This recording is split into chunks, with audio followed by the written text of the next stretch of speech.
Aha. Deməli müəllimlər, məktəbəqədər təhsil haqqında qanun ilkin olaraq bilirik ki, ümumiyyətlə Konstitusiyamızın 94-cü maddəsində yer alır. Ümumiyyətlə Azərbaycan Respublikasında məktəbəqədər təhsilin təmin olunması dövlət siyasətinin prinsipləridir. Təşkilati hüquqi iqtisadi əsasları müəyyən edir. Bunu keçdim. Əsas məsələ məktəbəqədər təhsil nədir? Məktəbəqədər təhsil müəssisəsi nədir? Yəni bunlara ilkin olaraq baxmağınız lazımdır. Çünki bu tezaurusda da öz əksini tapıb. Mən sizə 54 səhifəlik PDF hər birimiz bilirik də zaten artıq 2022-ci ildən bu tərəfə və işə qəbul proqramı çıxandan ilkin olaraq bizə Nazirliyin verdiyi, yəni məktəbəqədərin belə deyək də 54 səhifəlik rəsmi sənədimiz əlimizdədir hər birimizin və məktəbəqədər orada da, yəni sonda tezaurusda yer alıb məktəbəqədər təhsil nədir? İlkin olaraq burada göstərəcəm hamısını. Deməli, məktəbəqədər təhsil nədir? Məktəbəqədər təhsil, məktəbəqədər yaşlı uşaqların intellektual, demək, fiziki, mənəvi inkişafına xidmət edən ilkin bilik, bacarıq, vərdişlərin mənimsənilməsi prosesidir. Demək, biz burada nəyə götürürük? Açar söz. İntellektual, fiziki, mənəvi inkişafına xidmət edən ilkin bilik, bacarıq, vərdişlərin mənimsənilməsidir. Təhsil bizə nəyi verir? Təhsil təlimdən fərqli olaraq daha ümumi bir anlayışdır. Aydındır, bax, hansı mənəvi inkişafa xidmət edir? İlkin intellektual, fiziki, mənəvi və hər dörd inkişaf sahəmizi özündə prioritet olaraq əks etdirən bilik, bacarıq, vərdişlərin mənimsənilməsi prosesidir. Bu oldu məktəbəqədər təhsil. Bəs təhsil müəssisəmiz nədir? Bağça nədir? Məktəbəqədər təhsil müəssisəsi də məktəbəqədər yaşlı uşaqların təlim tərbiyəsini özündə əks etdirir. İlkin olaraq təlim tərbiyə gəlir ağlımıza. Əqli tərbiyə, fiziki tərbiyə, mənəvi tərbiyə, estetik tərbiyə, ümumi təhsilə hazırlığı həyata keçirən təhsil müəssisəsidir. Yəni uşaqları ilkin belə deyək də ilkin məktəb təliminə hazırlığın əsas belə deyək də fasiləsiz təhsil sisteminin ilkin pilləsidir məktəbəqədər təhsil müəssisəsi. Şəxsiyyət yönümlü prinsipi, uşaqlarda şəxsiyyət yönümlülüyü formalaşdıran ilkin olaraq, yəni bizim fasiləsiz təhsil sistemimizdir. Bəs yaxşı, təhsilin dövlət standartı nədir? Uşaqların, ailənin, cəmiyyətin, dövlətin tələbatına uyğun olaraq nədir? Biz elmi pedaqoji prinsiplər əsasında. Çünki dövlət standartı İndi baxın, burada indi məzmun standartı var, biri də var dövlət standartı. Məzmun standartı, deməli, həmin o 4 inkişaf sahələrinin hər birini deməli ümumiləşdirən bir məzmun standartıdır, hansı ki, içində əsas və alt standartlar yer alır. Amma dövlət standartı isə daha ümumi bir anlayış olaraq belə deyək, ümumi normalar məcmusu. Burada açar sözləri zaten biz sarı hissələrindən qeyd etmişik ki, yadda qalan olsun. Yəni, bunları əzbərləyərkən də yadınızda qalsın ki, testdə də düşəndə ayırt etməyi bacarasınız ki, uşaqların, ailənin, cəmiyyətin, dövlətin tələbatına uyğun olaraq məktəbəqədər təhsil sahəsində dövlət siyasətinin həyata keçirilməsinə xidmət edən ümumi normalar, məcmus sözündən, ümumi normalar məcmusudur. Deməli, daha sonra gəlir dəyərləndirmə nədir? Baxın burada, diferensiallaşdırma. Diferensiallaşdırma da geniş bir anlayışdır. Diferensiallaşdırma bildiyimiz kimi diferensial təlim mühitinin qorunması. Yəni biz diferensial bir təlim mühitini necə yarada bilərik? Təhsil prosesində uşaqların fərdi xüsusiyyətlər bizim diferensiallığın açar sözləridir. Fərdi xüsusiyyət, maraq tələbatlar, eyni zamanda fiziki və əqli inkişaf. Fiziki və əqli inkişaf deyərkən fiziki inkişaf sağlamlıq və təhlükəsizlik, eyni ilə də əqli inkişaf, yəni idrak inkişafını nəzərdə tutur. Psixofizioloji xüsusiyyətlər nəzərə alınmaqla təşkil olunmuş bir diferensial təlim mühiti nəzərdə tutulur. Diferensial deyərkən diferensial fərdi mühitin uşağa bir fərdi yanaşma, bir fərdiliyi qoruyaraq uşağı müşahidə altında, müşahidə edərək uşaqla diferensial şəkildə məşğul olmaq. Və məktəbəqədər təhsildə qiymətləndirmə nədir? Qiymətləndirmə, dəyərləndirmə. Qiymətləndirmə, dəyərləndirmə hər ikisi də eyni bir anlayışdır. Yəni, uşaqların əqli olsun, fiziki olsun, inkişafı, eyni zamanda təhsil nailiyyətləri haqqında toplanmış məlumatların dəyərləndirilməsi prosesi, qiymətləndirmə, dəyərləndirmə eyni açar söz kimi götürülür. Yaxşı, biz burada bayaqdan təhsil haqqında danışırıq, məktəbəqədər təhsilin özəyi haqqında. Bəs indi gəlin görək yaxşı, məktəbəqədər təlim nədir? Təlim deyərkən isə biz uşaqda hansı ki bilik deyirik, uşağa ilkin olaraq biliyi ötürürük. Bir təhsil verən şəxs olaraq. Biliyi ötürdükdən sonra onu bacarığa çeviririk. Bacarıq da yəni həmin o biliyi fəaliyyətə çevirmək, fəaliyyətdə tətbiq etmək, daha sonra vərdiş yaratmaq və vərdişdən də səriştələri formalaşdırmaq. Bildiyimiz kimi səriştələr mövzusu keçəcəyik irəlidəki dərslərimizdə. Bilirik ki, məktəbə hazırlıq dönəmində əsas səriştələr formalaşdırılır. Yəni vərdiş, səriştə bərabərdir dəyərlər. Mənimsənilmiş biliklərin gündəlik həyatda tətbiq etmə bacarığının əldə edilməsi və təhsil almaq üçün motivasiyanın formalaşdırılma yönəlmiş proses. Təlim motivasiya səsləri bağlayaq zəhmət olmasa. Səs gəldi mənə. Səsləri bağlayın. İzahıma mane olursunuz, səsləri bağlayın. Məktəbəqədər təlim motivasiya. Motivasiya sözü ilə açar sözdür. Təlim nədir? Bilik, bacarıq, vərdiş və səriştələrin. Eyni zamanda bax, mənimsədiyimiz bütün bu bilikləri gündəlik həyatda uşaq tətbiq etmə bacarığını əldə etməlidir. Uşaq bunu tətbiq etməlidir. Və tətbiq edərkən, tətbiq etmə bacarığı artıq biz uşaqda yaradırıqsa və daha sonra bunu təhsil almaq üçün təhsildə motivasiyanın formalaşdırılmasına yönəlmiş bir prosesdir. Yönəlmiş bir proses. Deməli, təlim, motivasiya, açar sözlər. Bəs yaxşı, xüsusi təhsil müəssisəsi nədir? Məktəbəqədər xüsusi təhsil müəssisəsi deyəndə biz SIM uşaqları nəzərdə tuturuq. Bildiyiniz kimi, sağlamlıq imkanı məhdud uşaqlar. SIM olaraq, qısaca olaraq qeyd olunur ki, məktəbəqədər yaşlı uşaqların təhsil alması üçün yaradılmış təhsil müəssisəsidir. Hansı ki, xüsusi problemləri olan əqli qüsurlu, fiziki qüsurlu, deməli, yəni bir çox biz indi sindromları keçəcəyik, inklüziv təhsili keçəndə daha geniş. Yəni hansı ki, xüsusi təhsil müəssisələrində təhsil alırlar. Yaxşı, metodist kimdir? Metodist kimdir? Metodist bilirik ki, adından görüldüyü kimi bütün metodikanı bilən şəxs. Yəni, bağçada, məktəbəqədər müəssisədə konstruktiv bacarığa sahib olan şəxs, bütün metodika ilə məşğul olan, metodikanı bilib və tətbiq etmə bacarığına malik olan şəxs metodist adlanır. Baxın, metodik rəhbərliyi həyata keçirən, metodik rəhbərliyi həyata keçirən mütləq ali pedaqoji təhsilli mütəxəssis olmalıdır. Yəni, burada orta ixtisas təhsili, kollec, texnikum təhsili keçərli deyil. Ali pedaqoji təhsil olmalıdır. Dayə isə istənilən halda, yəni uşaqlara qulluğu, nəzarəti həyata keçirən şəxs, yəni bura fərq yoxdur, orta təhsil olsun, kollec olsun, fərq etməz. Sadəcə uşaqlara qulluğu və nəzarəti həyata keçirən şəxs kimi bir növ, yəni tərbiyəçinin köməkçisi kimi götürülür. Defektoloq kimlərdir? Defektoloqda bayaq qeyd etdiyim kimi, həmin ki, bu SIM uşaqlar ki var, SIM uşaqlarla, belə deyək, qüsurlu uşaqlarla da, yəni hansı ki, əqlində problem olan, əqli geriliyi olan, fiziki inkişafında əngəl olan, qüsurların korreksiyası ilə məşğul olan mütəxəssisə deyilir defektoloq. İndi isə baxırıq, deməli, digər terminlərə baxırıq ki, bax, burada məktəbəqədər təlim qrupu icma əsaslı nədir? İcma əsaslı bu yaxınlarda icma əsaslıya imtahan keçirildi, müsahibədən uğur qazanmış müəllimlər işlə təmin olundu. İcma əsaslı bilirik ki, deməli, icma nədir? İcma da müəyyən bir toplumdur, kollektivdir. Hansı ərazilərdə icma yaradıla bilər? Hansı ki, o ərazilərdə, belə deyək də, uşaq sıxlığı çoxdur, yəni ərazi baxımdan, əhali baxımdan sıxlıq çoxdur, lakin bağçalar azdır. Məktəbəqədər müəssisələr az olduğuna görə biz daha çox icma əsaslı, belə deyək də, təlim qrupları təşkil edə bilərik. İstər bağça nəzdində olsun, istər məktəblərin nəzdində olsun. Deməli, valideynlərin və digər qanuni nümayəndələrin könüllülüyü ilə yerlərdə yaradılan məktəbəqədər yaşlı uşaqların cəlb olunduğu. Burada ödənişli sözünü qətiyyətli şəkildə xətt çəkirəm. Bilmirəm niyə burada ödənişli veriblər. Biz burada ödənişlini qeyd etməməliyik. Yəni, dövlət əsaslı təlim qrupudur. Yəni, dövlətin, belə deyək, dövlət sifarişi əsasında yaradılan təlim qrupudur. Yəni, bura istənilən halda, yəni, kimliyindən, təbəqəsindən, maddiyyatından asılı olmayaraq hər bir kəs, yəni, öz övladını, belə deyək də, 3-5 yaş dönəmli uşaqları, yəni icma əsaslı təlim fəaliyyətinə valideynlər, qanuni nümayəndələr yerləşdirə bilərlər. Bircə bu ödənişlini sildim buradan. Aha, daha sonra gəlir. İnklüzivlik nədir? İnklüzivlik dediyim kimi, bayaq qeyd etdiyim kimi sağlamlığıdır, potensial imkanından, maddi təminatından asılı olmayaraq uşaqların birgə təhsil almaq hüququnun təmin edilməsi.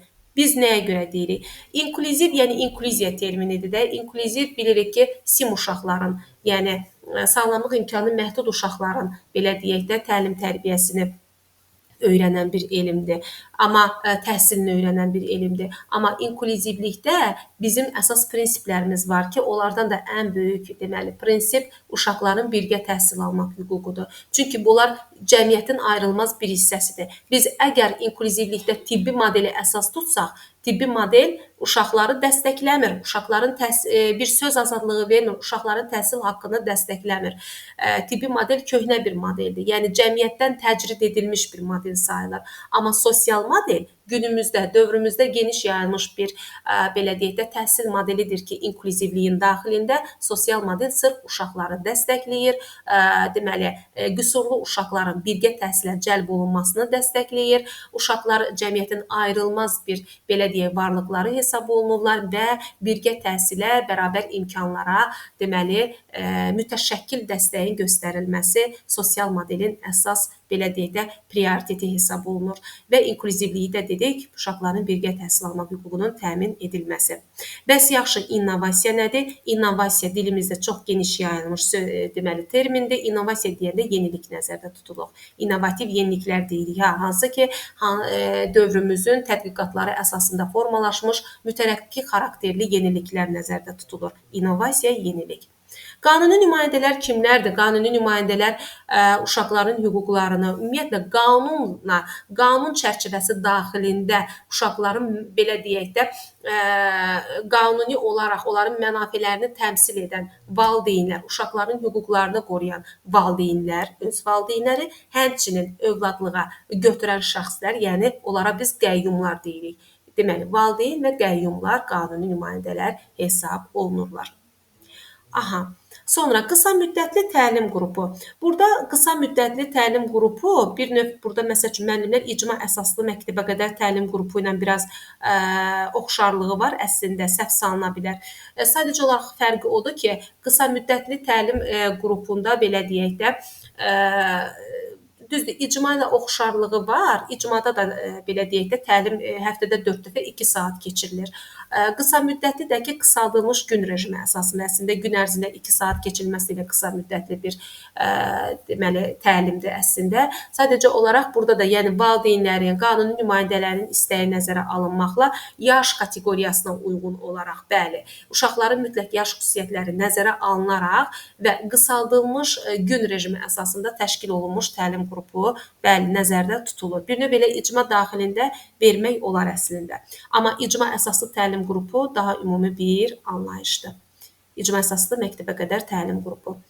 Yaxşı, burada deməli kim qaldı? Burada biz bir dənə logoped defektoloqun içərisində gedir zaten. Logopeddə nitq qüsurlu, yəni nitqində əngəl olan, problem olan deməli uşaqlarla işləyən mütləq şəkildə ali pedaqoji təhsilli mütəxəssis olmalıdır. Sağlamlıq imkanları məhdud uşaqda zaten dedik ki, sim uşaqlardır, hansı ki, onlarda bir sıra problemlər, hansı ki, fiziki olsun, əqli olsun, psixi ləngimələri olan uşaqlar, yəni qüsurlar müxtəlif olur da, yəni dəyişə bilir. Daha sonra, bu hissələri hamısını bir-bir qeyd etdim. Yəni, tezaurusda indi yarısı qeyd olunubdur. Elə hissələr də var ki, yəni bir-bir açıqlama verirəm ki, müəllimlərdə yəni açar sözlərlə daha yaxşı yadda qalınsın.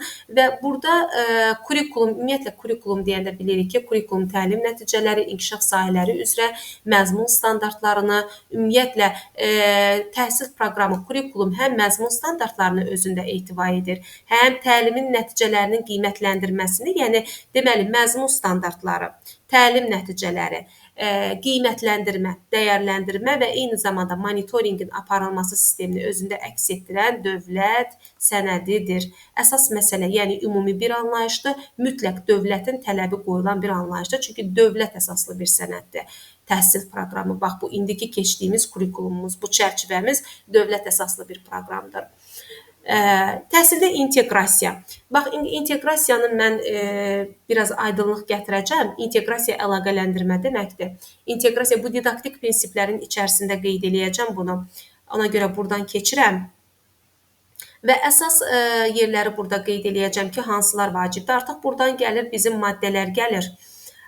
Deməli, təhsil haqqında Azərbaycan Respublikasının qanunvericiliyi, ümumiyyətlə Azərbaycan Respublikası qanunvericiliyinin məqsədi nədir? Yəni buraları keçə bilərsiniz. Ehtiyac yoxdur bu hissələr. Bilə də bilsəz də olar, bilməsəz də olar. Bizə əsas yerlər lazımdır zaten. Dövlət siyasətinin əsas prinsipləri nədir? Bilən müəllimlər oxumasın, bilməyən müəllimlər oxusun. Çünki sıfırdan başlayan müəllimlər varsa aranızda, onlar məsəl üçün bilməlidir ki, dövlət məktəbə qədər təhsil sahəsinin qarşısında hansı prinsipləri qoyur dövlət? İlkin olaraq bərabər imkanların yaradılması mütləq şəkildə. Sonra varislik və fasiləsizliyin təmin olunması. Varislik nədir? Varislik fasiləsiz təhsil sistemi olan bağça, yəni məktəbə qədər təhsillə hansı ki uşaqların 1-4-cü sinif, yəni ibtidai təhsil arasında keçid deməkdir. Yəni varislik prinsipi, biz didaktik prinsipi keçmişik, sadədən mürəkkəbə doğru. Uşaqların belə deyək də yaş xüsusiyyətlərinə görə sadədən mürəkkəbə doğru məzmun komponentlərinin belə deyək də əlaqələndirilməsi və fasiləsizliyinin də təmin olunması. Bəli, çünki fasiləsizdir. Təhsil 1-6 yaş dövrünü məktəbə qədər təhsili bitirdisə uşaq artıq keçid etməlidir fasiləsiz şəkildə məktəb yaşı dövrünə, yəni 7 yaşına qədəm qoymalıdır. İbtidai təhsilə keçidin bünövrəsi qoyulmalıdır. Daha sonra bəs yaxşı, məqsədyönlü inteqrasiya əsasında təşkili, bu da ki, heç nə, yəni inteqrasiyanın, məsəl üçün demişəm də, inteqrasiyanın içərisində verəcəm, milli, dünyəvi təhsil ənənələridir, nə bilim, dünya pedaqoji, istər Azərbaycan, istər dünya pedaqoji elminin nailiyyətləri və s. kimi məqsədyönlü inteqrasiya əsasında təşkili, yəni əlaqələndirmə, dünya ədəbiyyatı ilə də əlaqələndirmə. Daha sonra uşaqların sağlamlığının qorunması, psixoloji və fiziki inkişafının təmin edilməsi, bəli, bu bir mənalıdır. Çünki biz uşaqların sağlamlığını ilkin olaraq təhlükəsiz münbir bir şərait yaratmalıyıq bağçada.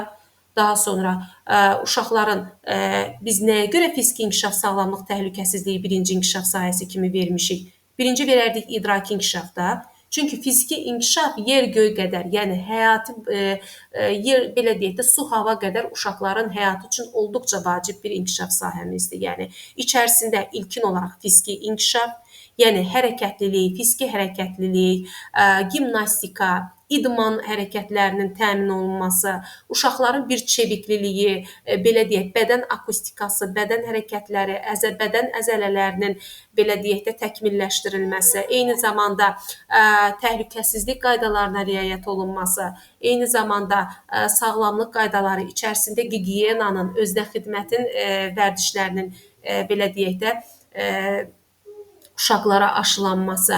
Yəni bunlar hamısı fiziki inkişaf, sağlamlıq və təhlükəsizlik inkişaf sahəmizdə yer alır. Daha sonra inklüziv təhsilin təşkili, bəli, çünki biz uşaqlarla inklüziv təhsil təşkil olunmalıdır. Daha sonra davamlı və sistemli inkişafın təmin edilməsi, yəni bu kimi bunlar əsas dövlət siyasətinin əsas prinsiplərində yer alan bir məsələlərdir. Sonra gəlir dövlət standartları. Dövlət standartları da ki, burada indi çox belə açıqlama verməyəcəm, çünki zaten biz standartları keçəcəyik. Burada sadəcə qeyd olunur ki, təhsilin məzmunudur, idarə olunmasıdır. Deməli, müəssisənin daxili, belə deyək də, maddi-texniki bazası, infrastrukturu, təhsil alan və təhsil verən şəxslərin göstəriciləri, yəni müəllim və uşaq arasında olan göstəricilərlə bağlı tələbləri özündə əks etdirən normalar məcmusudur. Nədir bu? Dövlət standartları deməkdir. Aha. Və dövlət standartları da bəli, müvafiq icra hakimiyyəti orqanı tərəfindən müəyyən edilir, yəni rayon üzrə. Yaxşı. Burada başqa nə var? Baxım, tədris ili, həmçinin Azərbaycan dilini öyrətmək və digər təhsil digər dillərdə də bəli aparıla bilər. Çünki belə deyək, qanuna uyğun olaraq qanun bunu buyurur ki, təhsili digər dildə, rus və ingilis dilində də yəqin ki, aparmaq, yəni məqbuldur. Daha sonra məktəbə qədər təhsilin təşkili gəlir. Bəli, fasiləsiz təhsil sisteminin ilkin pilləsidir. Bunları özünüz oxuyarsınız. Hansılar qeyd edirəm, özünüz baxarsınız burada. Bu hissələri oxuyarsınız. Daha sonra Uşaqların milli, mənəvi və bəşəri dəyərlər ruhunda dövlət maraqları, Azərbaycançılıq məfkurəsi, milli bəşəri dəyərlər eyni zamanda Azərbaycançılıq didaktik prinsipində özünü yer alır. Daha sonra məktəbəqədər təhsilin məzmunu aşağıdakı didaktik prinsiplər əsasında bəli müəyyən edilir. Elə didaktik prinsipləri onsuz da mən izah verməliyəm, çünki ilkin dərsimizdir bizim didaktik prinsiplər. Didaktik prinsiplər və inkişaf sahələrini bir yerdə götürəcəm, amma istəyirəm ki, bura qədər görüm müəllimlərdə sual varmı? Müəllimlər. Sual var bura qədər.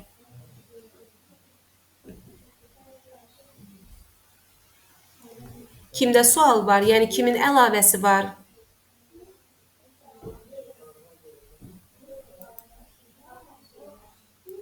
Çox sağ olun müəllimə, qəşəng izah elədiniz. Çox sağ olun. Təşəkkür edirəm müəllimə. Sadəcə dedim görüm, yəni kimdəsə sual yoxdursa mən davam edə bilərəm. Kimsə sual. Qəşəng ətraflıca məlumatlandırdınız. Ona görə müəllimlərin sualı yoxdur. Təşəkkür edirəm müəllimə. Didaktik prinsiplərdəki müəllimlər bilirik ki, 9 əsas didaktik prinsipimiz var bizim. Burada mən əsas açar sözlərlə verəcəm. Yəni çox uzun-uzadı danışmaq istəmirəm. Çünki zaten biz test mərhələsinə də hazırlaşanda istər MİQ olsun, istər sertifikasiya olsun, əsas biz açar sözlərlə biz situasiyaların öhdəsindən gələ bilərik testlərdə. Baxın, uşaq yönümlülük deyirəm. Uşaq yönümlülükdə biz nəyi götürəcəyik? Müəllimin əyani vasitələrlə dərs keçməsi. Bu nə deməkdir? Müəllim, yəni VAKO abreviaturasına uyğun olaraq müəllimin vizuallığı. Elə uşaq var ki, audialdır, elə uşaq var ki, vizual olaraq mənimsəyə bilir. Amma uşaq yönümlülükdə biz daha çox vizuallığı, əyani vasitələrlə, illüstrasiyalarla, şəkillərlə, video çarxlarla, yəni əldə nə ki resurslar varsa, hər bir məşğələnizdə tətbiq edə bilərsiniz də. Yəni baxın, ikincidə qeyd olunub illüstrasiya ilə dərs keçmək. Daha sonra oyunlarla təşkil edin. Gəlin kinestetika ilə verin. VAKO abreviaturasının üçüncü bir belə deyək də amili olan belə deyim kinestetika ilə. Kinestetika da nədir? Hərəkətlilikdir. Baxın, süjetli rollu oyunlarla, maraqlı oyunlar təşkil edərək, yəni uşaq yönümlülüyün açar sözlərini qeyd edirəm. Ümumiyyətlə potensialları nəzərə almaq. Potensial sözü, harda potensial sözü gördünüz, harda yaş xüsusiyyətləri, harda uşaqların maraq dairəsi gördünüzsə, harda demokratik belə deyək də üslub gördünüzsə, yəni bilin ki, bu uşaq yönümlü təhsildir. Yəni avtoritar üsluba yox deyirik, avtoritar rejimə yox deyirik. Müəllim demokratik bir müəllim olmalıdır, produktiv bir müəllim olmalıdır və yaşları nəzərə almaq, bayaq dediyim yaş xüsusiyyətləri və ən əsası diaqnostik qiymətləndirmə aparmaq. Bəli, diaqnostik qiymətləndirmə aparmaq uşaq yönümlüdür. Lakin formativ və summativ qiymətləndirmə aparmaq, formativ, yəni şəxsi inkişafın izlənməsi, summativ isə bizdə deyirik, hansı ki, yekun hesabat aparmaq, bu olacaq inkişaf yönümlü. Bunu qeyd etsəz daha yaxşı olar. Yenə də deyirəm, diaqnostik qiymətləndirmə uşaq yönümlüdür, formativ və summativ şəxsi inkişafı izləmə və yekun hesabat isə inkişaf yönümlü didaktik prinsipdir. Nəyə görə diaqnostik qiymətləndirmə bizdə uşaq yönümlüdür? Ona görə ki, ilkin qiymətləndirməmizdir. Uşaq bağçaya gəlir. Biz ilk olaraq uşağı neynəməliyik? Bağçaya gələrkən biz uşaq tanımırıq da, düzdürmü? Biz onu necə kəşf edə bilərik? Müşahidə apararaq. Müşahidə aparmaq yolu ilə uşağı yavaş-yavaş onların maraq dünyasına daxil olaraq bir şəxsiyyətini birinci analiz eləməliyik. Daha sonra artıq uşağın belə deyək də maraq dünyasına daxil ola bilərik. Uşağın potensialını müəyyənləşdirə bilərik. Uşaqda bir ilkin diaqnostik qiymətləndirmə apararaq bütün bu potensialını, uşağın istedadını, qabiliyyətini, maraq dünyasını, nəyə həvəsi var, nəyə qarşı ümumiyyətlə hər bir şeyi, xırdalıqları biz diaqnostik qiymətləndirmə əsasında müşahidə apararaq biz uşaqlara kəşf etməliyik. Kreativ tapşırıqlar vermək, kreativlik, yaradıcılıq uşaq yönümlülükdür. Müxtəlifliyi nəzərə almaq. Müxtəliflik nədir? Yəni hər bir uşaq, necə ki bizim insanlar fərqli olduğu kimi, yəni 5 barmağın 5-i necə ki fərqli olduğu kimi uşaqlar da fərqlidir. Yəni hər kəs eyni ola bilməz ki, hər kəs bir ailədən gəlir. Yəni biz bütün bu müxtəlif, yəni xüsusiyyətləri nəzərə almalıyıq. Və iş üsulu iş formasını məşğəl quracağıq. Biz iş üsulu iş forması seçməliyik. Siz hansı iş formasında, tutalım cütlərlə verəsiniz, qrupda kollektiv fərdi verəcəksiniz, hansı tutalım ki, iş üsulundan istifadə edəcəksiniz məşğələnizdə. Bunlar hamısı uşaq yönümlülüyü prinsipinin içərisində yer alır və uşaqlara seçim vermək, seçim haqqı vermək, azadlıq vermək, sərbəstlik, müstəqillik vermək uşaq yönümlülüyün əsas açar sözləridir. Aha, təkrar qayıtda yenə də baxarsınız, yəni təkrarçılığa yol verməyəcəm. Digər şəxsiyyət yönümlülük. Şəxsiyyət yönümlülükdəki bizim əsas 4 vacib ünsürümüz ki var, 4 vacib komponentimiz. Birinci olur mənim idrakım, ikinci gəlir mənim ünsiyyətim. Çox da formallaşqa ilə yaxşı yaza bilməyəcəm. İdrak, ünsiyyət, psixomotor bacarıq, milli bəşəri dəyərlər. İdrak nədir? Zaten idraki inkişaf sahəmin bütün komponentləri dərk etməyimdir, anlamağımdır, başa düşməyimdir. Yəni hər bir şeydə, yəni zehni fəaliyyətim, qavramam. Yəni biz idrakda görürsüz, bütün bədii təfəkkür məşğələmdir, ətraf aləmlə tanışlıq məşğələmdir, daha sonra savad təlimidir, sadə riyazi təsəvvürlər məşğələmdir. Hamısı idraki inkişaf sahəmdə. Məşğələlərin elə əsas özəyi idraki inkişaf sahəmdə yer alır. Ünsiyyətim nədir? Ünsiyyət izah etməkdir. Uşaq bir fikrini çatdırsın, uşaq bir şərh etsin, fikir söyləsin, uşaq bir dialoqa girsin. Uşaq əgər dialoqa girməyi bacarırsa, uşaq ünsiyyət qura bilirsə sosiallaşır. Ünsiyyət qura bilmirsə, o uşaq heç vaxt sosiallaşa bilməz. Demək, o asosial uşaq olaraq qalır. Deməli, uşağın ilkin olaraq sosial bacarıqları, qrupa bələdləşmə, qrupda sosiallaşma və qrupda sosiallaşdıqdan sonra əməkdaşlığa keçid alma, əməkdaşlıq kooperativliyi yaranması ilkin olaraq ünsiyyətin əsas şərtidir. İdrakim varsa ünsiyyətim də var. Birinci idrak, ikinci ünsiyyət. Sonra gəlir psixomotor bacarığım. Ünsiyyətə girdim, əməkdaşlıq qurdum, sosial qrupun, belə deyək də, qrupun daha doğrusu sosial bir varlığı oldum. Artıq nə oldu məndə? Deməli, mənim psixomotor bacarıqlarım da formalaşdı. Necə ki, mən psixomotor bacarıq deyəndə nəyi başa düşürəm? Qaça bilirəm, tullana bilirəm, hoppana bilirəm, özümü ifadə edə bilirəm, hərəkətlilik bir növ, kinestetika. Kinestetika zaten mənim hərəkətliliyimdir. Rollu oyunlarımdır, sujetli rollu oyunlarımdır, mütəhərrik oyunlarımdır, hərəkətlərimdir. Hər bir şey təqlidlərdir, imitasiyadır, canlandırmadır, səhnələşdirmədir. Nəsə bir şeydə, məsəl üçün, alətdə ifa etməkdir. Hər bir şey mənim psixomotor bacarığımdır. Görün, nə qədər keyfiyyətlər sadaladım. Və son olaraq 4-cü mənim milli bəşəri dəyərlərimdir. Milli bəşərlər dəyərlər də nədir mənim? Deməli, əxlaqi keyfiyyətlərimdir.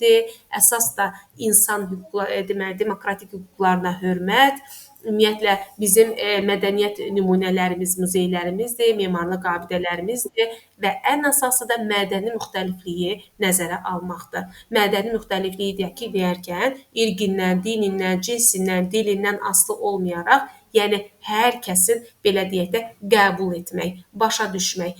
Bu əcnəbidir, məsəl üçün, belə demək olmaz. Bu fərqli dildəndir. Bu fərqli dildə danışır. Qətiyyən olmaz. Yəni, biz o tolerantlığı, hörmət və tolerantlığı artıq, belə deyək də, milli bəşəri dəyərlərin içərisində formalaşdırmağı bacarmalıyıq. Bu da oldu mənim şəxsiyyət yönümlülüyüm. Daha sonra gəlir məndə dünyəvilikdə ki, zaten asaddır, dünyəvilikdə harda din gördünüzsə, bilin ki, dünyəvilikdir. Yəni, dini təbliğata yol verməyin, dünyəviliyi pozursuz. Hər şeyi ilahiyyatla, Allahla bağlamayın. Yəni, din ayrıdır, dövlət ayrıdır. Yəni, siz varlıqla, real həyatla, yəni ilahiyyatı, dini belə deyək də, ayırt etməlisiniz. Yəni, əlaqələndirməyin. Əlaqələndirirsinizsə, deməli, dünyəviliyi pozmuş olursunuz. İnkişaf yönümlülük, əsas məsələ, bayaq qeyd etdim. Diaqnostik qiymətləndirmə uşaq yönümlüdür, formativ, summativ qiymətləndirmə aparıramsa inkişaf yönümlüdür. Niyə? Çünki şəxsi inkişafın izlənməsi prosesi gedir. Uşağın daim inkişafı, harada inkişaf sözü gördünüzsə inkişaf yönümlüdür. Davamlı inkişafın aparılması, davamlı qiymətləndirmə aparmaq, uşaqda deməli əldə olunan nailiyyətləri təhlil etmək və əsas da idraki inkişaf. İdraki inkişaf gördümsə, inkişaf yönümlülüyümü tapmış olacağam. Bəs yaxşı, nəticə yönümlülük nədir? Harda əvvəlcədən görürəmsə, baxın, hamısı əvvəlcədən. əvvəlcədən qabaqcadan. Harda məqsəd görürəmsə, müəllim planlı olmalıdır, müəllim icmallı olmalıdır, müəllim məqsədli müəllim olmalıdır, müəllim produktiv olmalıdır. Müəllim əvvəlcədən mövzusunu verib o mövzu üzrə məqsədinə çatmağı deməli planlaşdıran, planlı, tədbirli bir müəllim olmalıdır. Yəni əvvəlcədən icmalımı hazırlayım, proqramımı hazırlayım, əvvəlcədən bir dərsi müəyyənləşdirim ki, mən bu gün məşğələdə nəyi keçəcəm, hansı mövzunu verəcəm və məşğələnin sonunda mən hansı nəticələri bu uşaqda almalıyam, görməliyəm. Produktivlik, bəli, nəticəli olmaq əsas nəticə yönümlülük prinsipidir. Bəs yaxşı, tələb yönümlülük nədir? Tələb yönümlülük, əgər siz hələ də ənənəvi köhnə metodda qalmısınızsa, əgər dövrlə ayaqlaşa bilmirsinizsə, necə ayaqlaşmaq, dövrlə ayaqlaşmaq? İKT bacarıqlarınız. Bu dəqiqə dövrümüz hər şey bilirik ki, bu dəqiqə informasiya texnologiya sistemi ilə hər şey alır. Bu dəqiqə internetsiz heç günümüz yoxdur da, yəni belə deyək. Telefon olsun, Android sistemi, planşet falan, kompüter, hər bir şey bilirsiniz ki, Android sistemindədir də, yəni. Ona görə də biz hökmən təhsil verən şəxs İKT bacarıqları olmalıdır. Gəlin dərsi İKT ilə keçək, texnologiya ilə dərs keçək. Müasir standartlar sözü gördüm, tələb yönümlü. Elə tələb yönümlü tələbləri nəzərə almaq, dövrlə ayaqlaşmaq əsas açar sözlərdir. Yaxşı, Azərbaycançılıq nədir? Yuxarıda bayaq qeyd etdim. Şəxsiyyət yönümlülükdə milli bəşəri dəyərlərim, fəal vətəndaş mövqeyimiz, daha sonra mənəvi keyfiyyətlər hansı ki, dövlət rəmzlərimiz var bizim, bayrağımız var, himnimizi bilirsənsə Azərbaycançılığı deməli bilirsən, formalaşdırmısan uşaqda. Türkçülük, Azərbaycançılıq, fəal vətəndaş mövqeyinin formalaşdırılması, yəni bu kimi əxlaqi, əsas da əxlaq tərbiyəsi də belə deyək, Azərbaycançılıqda yer alır. Bəs yaxşı, varislik nədir? Varislik bayaq dedim, sadədən mürəkkəbə doğru, yəni yaş xüsusiyyətləri üzrə, yaşlar üzrə, məsələn, körpələr qrupundan məktəbə qədər, məktəbə hazırlıq dövrünə qədər, belə deyək, mövzunun əlaqələndirilməsi, sadədən mürəkkəbə doğru mövzunun keçirilməsi. Görürsünüz, əsas standartı verir. Alt standart nəyə xidmət edir? Alt standart ardıcıllıqla, sadədən mürəkkəbə doğulur. Varislik prinsipi əsasında formalaşır. Körpələr qrupundan 5-6 yaş dönəminə qədər. Bu da belə. İnteqrativlik nədir? Bayaq dedim, əlaqələndirmədir və inteqrasiyanın da növlərinə aydınlıq gətirəcəm. Ayrıca, yəni qeyd edib, izah edəcəm onu. İnteqrasiya, zaten bizim proqramımız, kurikulumumuz inteqrativ xarakter daşıyır. Yəni, əgər biz hansısa bir mövzunu keçiriksə, onu inteqrasiya etməsək, o məşğələnin həqiqətən də, yəni belə deyək də, bir marağı olmaz. Yəni bir motivasiya yaratmaz o məşğələ bizdə. Mütləq məşğələni keçərək həmin belə deyək də onu hansısa belə deyək, istər şaquli üfüqi olaraq, yəni əlaqələndirməliyik. Bu da oldu bizim didaktik prinsiplərimiz. Hər birini elə bilirəm ki, qeyd etdim. Hansı birisə qalmadı ki? Məncə yox. Hər birini qeyd etdim və artıq gəldik, çatdıq. Görüm hansı mövzu üzrə gəldi. Aha. Təhsilin təşkili qaydaları, bəli, 1-6 yaş dövrünü əhatə edir. Bəzən burada 3-6 yaş dönəmi götürürlər müəllimlər. Onu qeyd edeyim ki, məktəbə qədər təhsil, baxın qanunda da qeyd olunub ki, 1-6 yaş dövrünü əhatə eləyir. Sonra burada gün rejimi normaları qeyd olunubdur. Ümumiyyətlə, gün rejimi normaları uşaqların yaş dövrləri üzrə qruplara bölünməsi, məzmun istiqamətlər və s. Yəni, bunları oxuyarsınız bu hissələri. 5 yaşlı uşaqlar üçün nələr vacibdir? Deməli, 5 yaşlı uşaqlar üçün vacib olan ümumiyyətlə, burada baxın bir dəqiqə.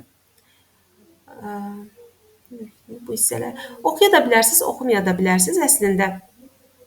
Bunlara ehtiyac yoxdur.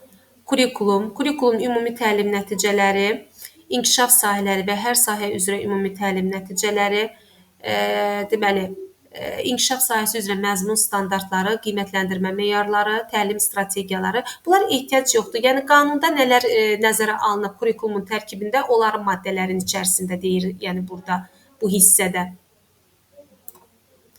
Kurikulumun məzmunu hissəsində, maddə 9-da. Sonra, burada maddə 16-da qeyd olunub ki, təhsil prosesinin iştirakçıları kimlərdir? Zaten bilirik də kimlərdir. Pedaqoji heyət kimlərdən ibarətdir? Təsisçilər, təhsil alanlar, rəhbərlər, təhsil verənlər, pedaqoji işçilər, hansı ki, tərbiyəçi müəllimlər, metodist içərisində, dialektoloq, logoped, musiqi rəhbərləri və bağçanın psixoloqlarına qədər yəni gedir bunlar. Bu hissəni də özünüz oxuyarsınız. Yəni təbii ki, bilən müəllimlərə aid deyil də, yəni sıfırdan başlayan müəllimlərə aiddir. Yəni heç bir şey qaranlıq qalmasın deyə mən sıfırdan təhsil qanunundan başladım, yəni hər bir şeyi izahını vermək üçün. Görürsünüz ki, tezaurusa qədər, yəni bir məzmun standartı, inkişaf sahəsi nədir, kurikulum nədir, təlim nədir, hər bir şeyi yəni açıqlamasını verdim. Sonra məktəbə qədər təhsil sahəsində uşaqların hüquqları. Hüquqları mütləq oxuyursunuz. Uşaqların hüquqları hansılardır? Baxın, buradan başlayır bu hissədən. Uşaqların hüququ bu nizamnamədə də verilib. Nizamnaməni ödənişsiz şəkildə çox geniş izahını vermişəm. Deməli, burada nədir? Baxın, sarı hissələrlə qeyd elədiklərim hamısı açar sözlərdir. Keyfiyyətli təhsil almaq uşağın hüququdur. Baxın, buradan başlayır. Keyfiyyətli təhsil almaq uşaqların hüquqları. Sonra, bütün psixoloji zorakılıq hallarından müdafiə olunmaq uşaqların hüququdur. Sonra, deməli, istənilən belə deyək də, uşaqların psixoloji durumuna zərər, xələl yetirəcək istənilən bir informasiyadan, hansısa bir təbliğatdan müdafiə olunmaq. Müdafiə eləməlisiniz uşaqları. Baxın, müdafiə olunmaq daha çox, yəni burada işlənilir, açar söz kimi.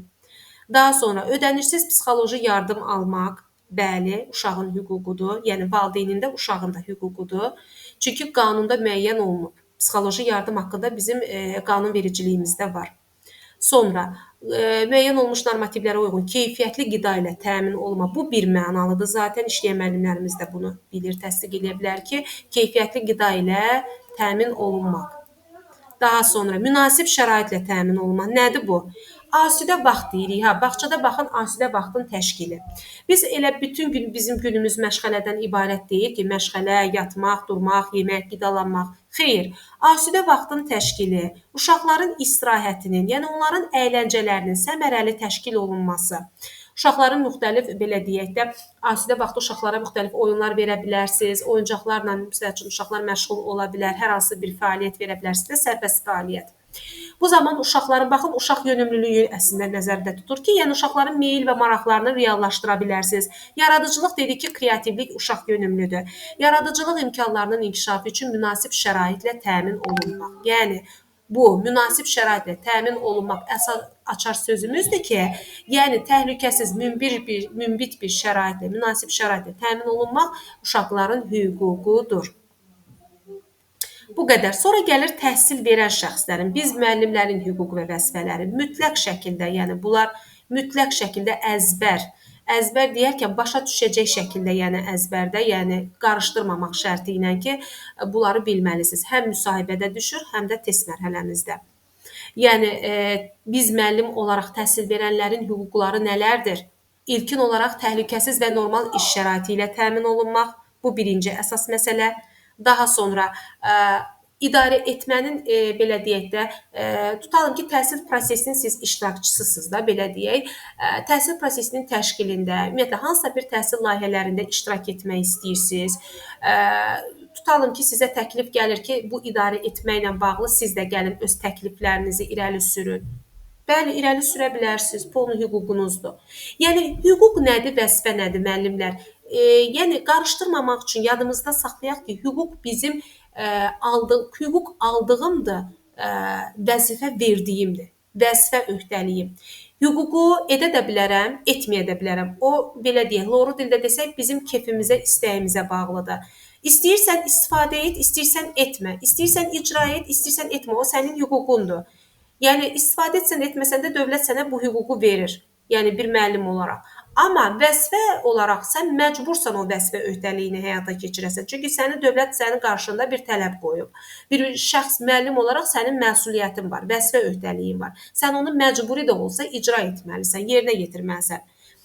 İndi vəzifələrə gələcəm. Bax, deyirik ki, şərəf və ləyaqətinə hörmətlə yanaşılmasını tələb etmək. Bəli, çünki niyə? Sən qarşı tərəfdən sən uşaqlarla, valideynlərlə işləyirsən, əməkdaşlıq edirsən. Sən qarşı tərəfdən öz şəxsiyyətinə, belə deyək, ümumiyyətlə, hörmət hər yerdə var. Hörmət hörmətdir. Hər yerdə sən hörmətlə yanaşılmanı tələb etməlisən. Bəli, hörmət olmalıdır. Heç kimi təhqir edə bilməz. İrad başqa, tənqid başqa, amma təhqir yox. Yəni həmişə deyirik səbirli şəkildə, nizam-intizamla, təmkinlə, nəzakət qaydalarını aşmamaq şərti ilə təbii ki, iradınızı bildirin. Tənqidi fikirlərinizi zaten biz bir müəllim olaraq tənqidə açıq olmalıyıq. Aha.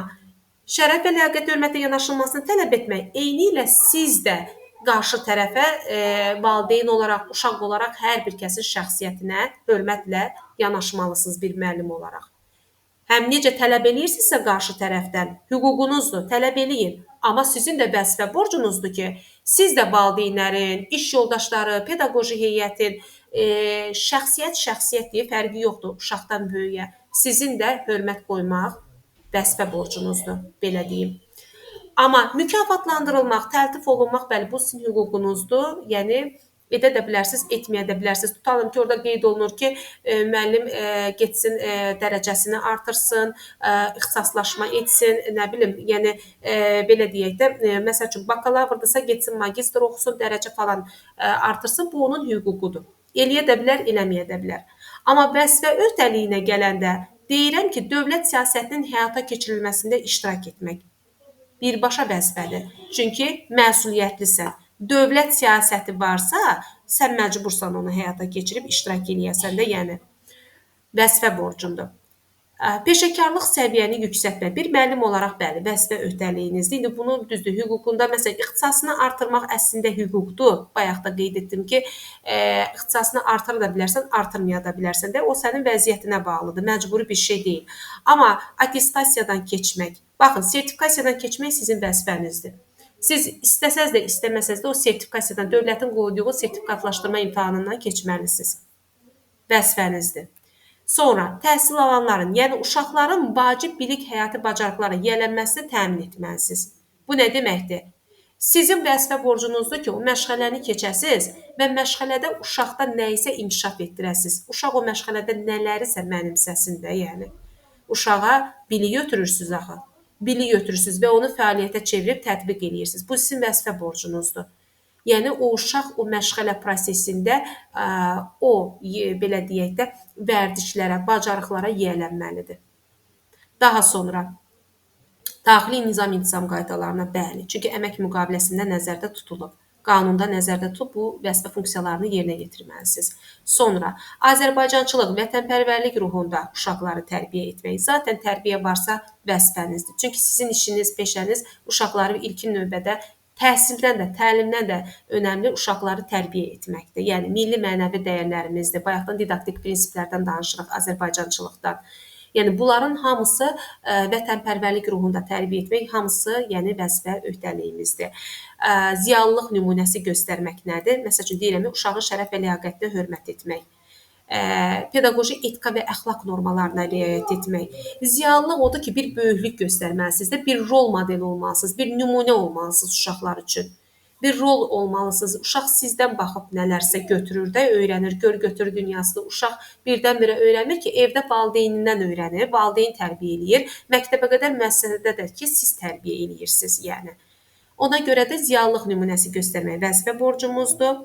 Daha sonra, bəli, bayaq qeyd etdik, fiziki və psixi zorakılığın bütün formalarından qorunmaq uşaqların hüququdur, amma qorumaq təhsil verən şəxsin, müəllimin vəzifə borcudur ki, siz uşaqları qorumalısınız da. Bəs valideyn sizə uşağı neçə saat həvalə eləyir. Tezdəndən axşama qədər siz görün neçə saat bu uşaq evdən çıxır, sizin himayənizdə olur məktəbə qədər müəssisədə. Qorumalısınız. Bəli, valideynlərlə əməkdaşlıq etmək vəzifə öhdəliyimizdir. Çünki bizim işimiz valideynlərlədir təbii ki. Çünki bilavasitə əgər qarşılıqlı əməkdaşlıq olmasa valideynlərlə, orada belə deyək də mükəmməl bir təlim-tərbiyədən söhbət gedə bilməz. Və məktəb təliminə, bəli, mütləq şəkildə bilavasitə məktəb təliminə hazırlamaq uşaqları müəyyən edilmiş təhsil standartları əsasında vəzifə öhdəliyimizdir. Aha. Bunları da qeyd etdim, müəllimlər. Sonra gəlir valideynlərin hüquq və vəzifələri. Bu hissələri də oxuyarsınız. Valideynlərin hüquqları, vəzifələri nədir? Bura qədər. Qısaca eləcə onu qeyd edə bilərəm ki, ümumiyyətlə valideyn hüququ odur ki, məsəl üçün övladı üçün təhsil müəssisəsi seçir. Ürəyi hansını istəyir seçsin. İstəyər qoya da bilər, istəyər qoymaya da bilər uşağını müəssisəyə. O onun öz işidir. Yəni hüququdur.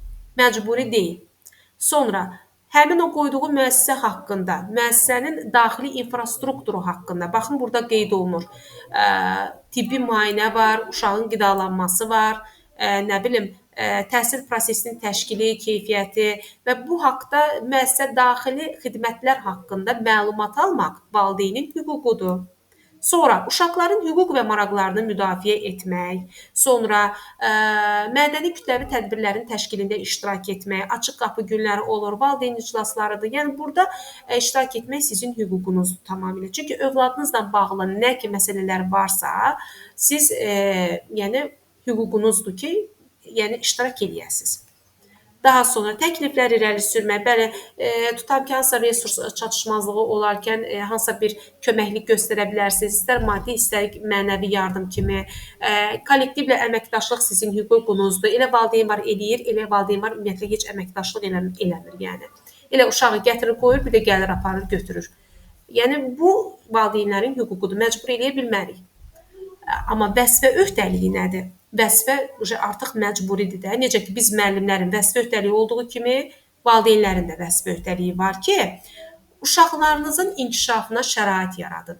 Uşağınızı erkən təhsilə cəlb edin. Erkən yaşdan uşaqlarınızı hər 4 inkişaf sahəmiz üzrə inkişafına şərait yaradın ki, gələcəkdə uşaqlarda, yəni ilkin şəxsiyyətin bünövrəsinin formalaşmasında uşaqlarınız əziyyət çəkməsin məktəb təlimi dövründə.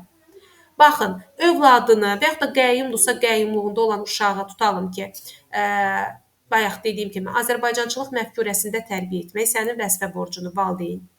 Sonra təhsil müəssisəsinin daxili nizam-intizam qaydalarına əməl etmək. Bu sənin vəzifə borcunu valideyn. Yəni ümumiyyətlə müqavilənin şərtləri əsasında əgər müqavilə bağlanırsa, orada bir rəsmilik var, orada bir dövlət sənədi var da tutalım ki, yəni bunlar hamısı vəzifə öhdəlikləridir. Yəni bu qədər.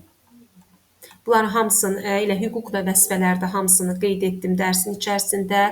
İlkin olaraq, yəni təhsil qanununun qanunlarla bərabər elə belə deyək də didaktik prinsipləri də izahını vermiş oldum. Bura qədər sual var.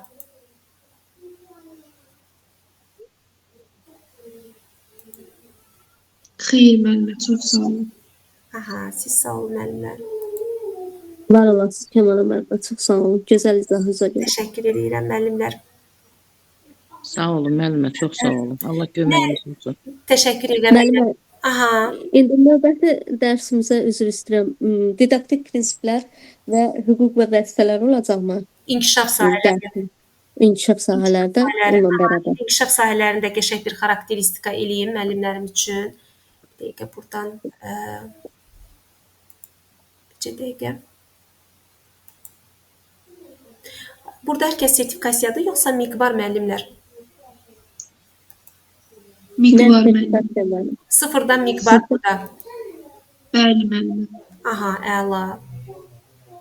Bir dəqiqə müəllimlər.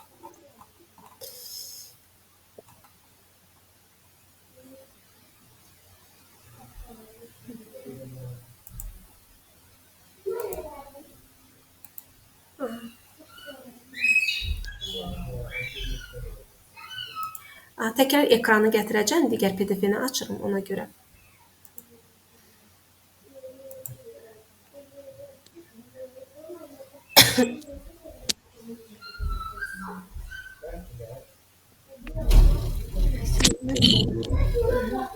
Bəsdir, İbrahim səsin gəlir, mikrofonu bağlamışam.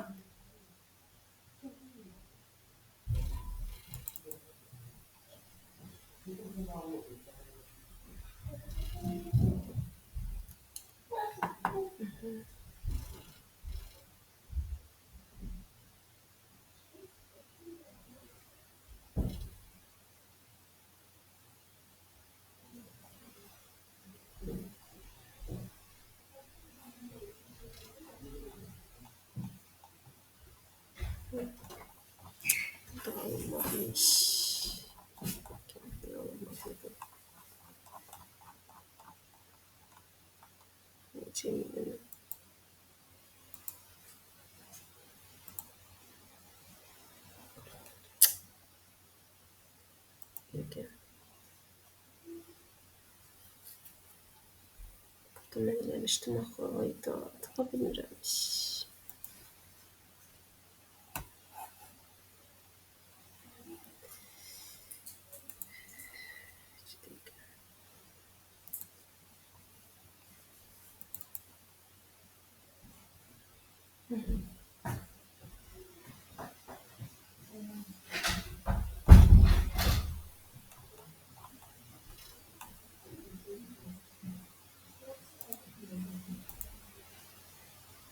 Aha, ekran gəlsin müəllimlər.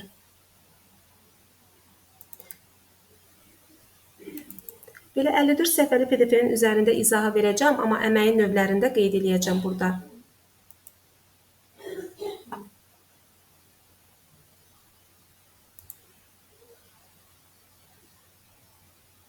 Bu hissə gəldi.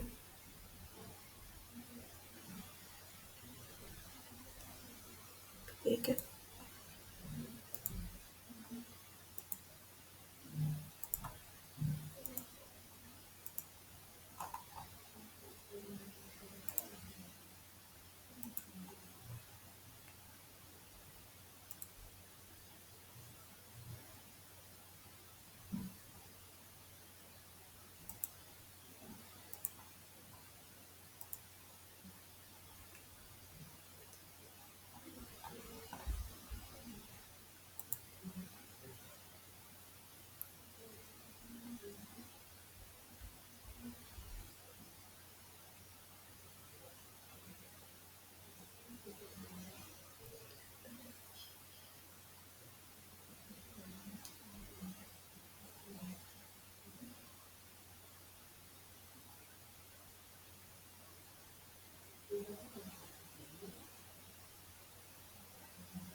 Gəldi, hə müəllimlər.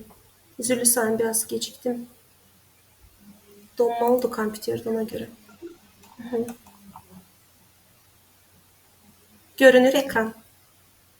Bəli, müəllimə görünür. Aha.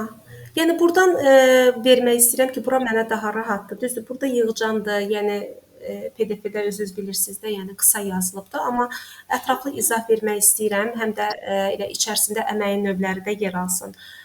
Bir növ inteqrasiyan da verəcəm burada standartlar üzrə, amma standartlar ağır olar deyə düşünürəm ilkin dərs üçün. Ona görə növbəti dərsdə 6-cı günə izah verəcəm məzmun standartları üzərindən. Burada belə deyək də, İlkin olaraq 1.1 ilə başlayıram. İnkişaf sahələrinin xarakteristikası, fiziki inkişaf, sağlamlıq və təhlükəsizlik nədir? Bizdə nəyə görə birinci inkişaf sahəmiz fiziki inkişafdır? Çünki burada deməli qeyd eləyək 1.1.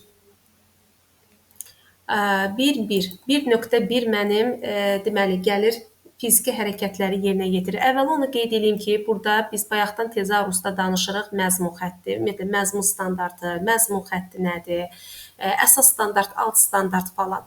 Bax, burada bir rəqəmi altında tutalım ki, burada qeyd eləyirəm, bu 1 nöqtə, bu 1 nöqtə, bu da üçüncü bir, məsəl üçün də qeyd etdim. Burada qeyd elədiyim birinci rəqəm altında bu 1 mənim məzmun xəttimdir. Məzmun xəttim də nədir? Həmin bu dediyim fiziki inkişaf, sağlamlıq və təhlükəsizlik. Bax, budur. Sonra bu ikinci birim gəlir mənim deməli əsas standartım. Əsas standart da biz demişik ki, əsasən dəyişməzdir. Hansı ki, burada bu ikinci bir deyirəm, fiziki hərəkətləri yerinə yetirir. İndi standartları keçdikcə özünüz biləcəksiniz. Yəni sıfırdan başlayıb müəllimlərədir sözüm. Təbii ki, bilənlərə yox.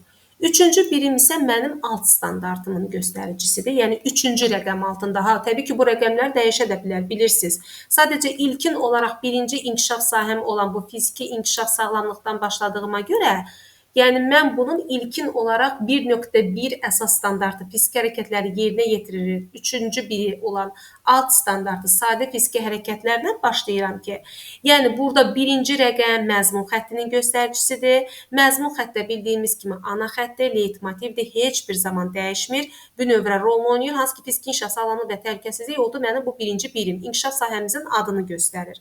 Bu ikinci birim nədir? İkinci birim dedim əsas standartdır. Hansı ki 1.1-də ikinci rəqəm altında alan bu 1-2 var, fiziki hərəkətləri yerinə yetirir, əsas standartıdır. Bu üçüncü bir rəqəmi var, bax bu üçüncü rəqəm altında olan biri isə alt standart. Alt standart isə əsas standartdan fərqli olaraq dəyişir. Necə dəyişir? Sadədən mürəkkəbə doğru. Bayaq dedim, varislik prinsipi ilə yaş qrupları üzrə dəyişir də. Artıq getdikcə axı inkişaf gedir. Körpələrdən orta qrup, böyük qrup, tədricən məktəbə hazırlıq qrupa qədər uşaqların davamlı inkişafı baş verdiyinə görə hərəkətlər də, belə deyək, fəaliyyət də mürəkkəbləşir. Və indi gəlin görək, bugün 4 inkişaf sahəmiz var, bilirik ki, birinci olaraq fiziki inkişaf, sağlamlıq və təhlükəsizlik nə bildirir? Deməli, bu dövrdə düzgün təşkil olunmuş fiziki inkişafda mənim orqanizmimin möhkəmlənməsi, orqanizmdən birinci olaraq əvvəl yaxşı bədən quruluşunun formalaşması, düzgün bədən quruluşu formalaşdırıramsa, demək, necə formalaşdıracam? İlkin olaraq fiziki inkişafımı təmin edərək, fiziki hərəkətlərimlə başlanğıcımı qoyaraq, fiziki təmrinlər, hərəkətlər yerinə yetirərək, idmanı, körpələr qrupunda biz axı fiziki hərəkətlərlə başlayırıq, daha sonra artıq orta qrupda fiziki mədəniyyət məşğələsinə keçirik. Yəni, orqanizmimi möhkəmləndirirəm uşaqların. Daxili orqanların fəaliyyətini stimullaşdırıram. Çünki bədən nə qədər məşq eləyir, bədən nə qədər gimnastika, idman, hərəkətlilik var ki, artıq uşaqlarda orqanlar da fəaliyyəti yaxşılaşır. Görün nə qədər sağlamlığa, görün nə qədər yəni sağlamlıqdır da, yəni ki, uşaq artıq əzələlər necə inkişaf eləyir ki, bədən necə gümrah, sağlam qalır. Yəni bizim belə deyək də ilkin olaraq fiziki hərəkətlərimizin sayəsində, yəni daha sonra sağlamlığı qorunmaq, birinci fiziki inkişafım gəldi, bu bir. Yəni bunun üstə göstərirəm ki, birdən-birə biz sağlamlıq deyib, sonra fiziki inkişaf keçə bilmərik. Fiziki inkişafımın təməlini qoydum uşaqlarda, sonra keçdim sağlamlığa. Bu iki, əgər sağlamlıq formalaşdırdımsa, uşağı sağlam bir, belə deyək də, bədən quruluşu yaratdımsa uşaqda, artıq üçüncü olaraq keçdim təhlükəsizliyə. Təhlükəsiz bir mümbit bir şərait. İndi deyəcəm təhlükəsizlik nədir? Sağlamlığın qorunması, möhkəmləndirilməsi nədir? Gigiyena.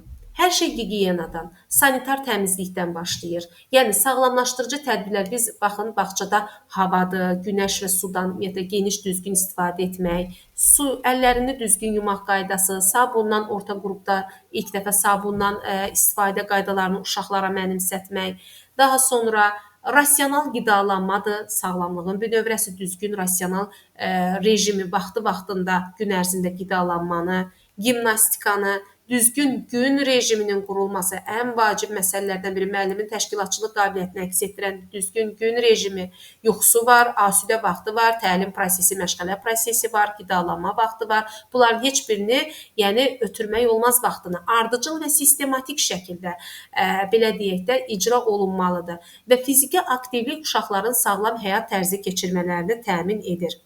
Çünki əgər mənim gün rejimim düzgün qurulubsa, əgər mənim düzgün rasional qidalanmam, düzgün gimnastikam, belə deyək, düzgün şəkildə yuxu rejimi, asudə vaxtın təşkili falan, bunlar düzgün həyata keçirilibsə, deməli mən normal fiziki aktivliyə sahib bir uşaq yetişdirmiş olacam.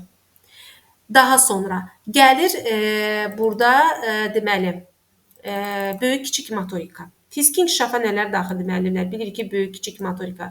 Böyük motorika deyərkən gövdədən aşağı hissə, kiçik motorika gövdədən yuxarı hissə. Yəni əl barmaqlarımız, barmaqlar işləyir, kiçik motorika, əl barmaqları hərəkətdədir və əl barmaqlarım hərəkət edirsə, mənim hissi sensor motor hərəkətlərim inkişaf edir. Sensor nədir? Toxunuram, əşyavi manipulyativ dövr uşağım.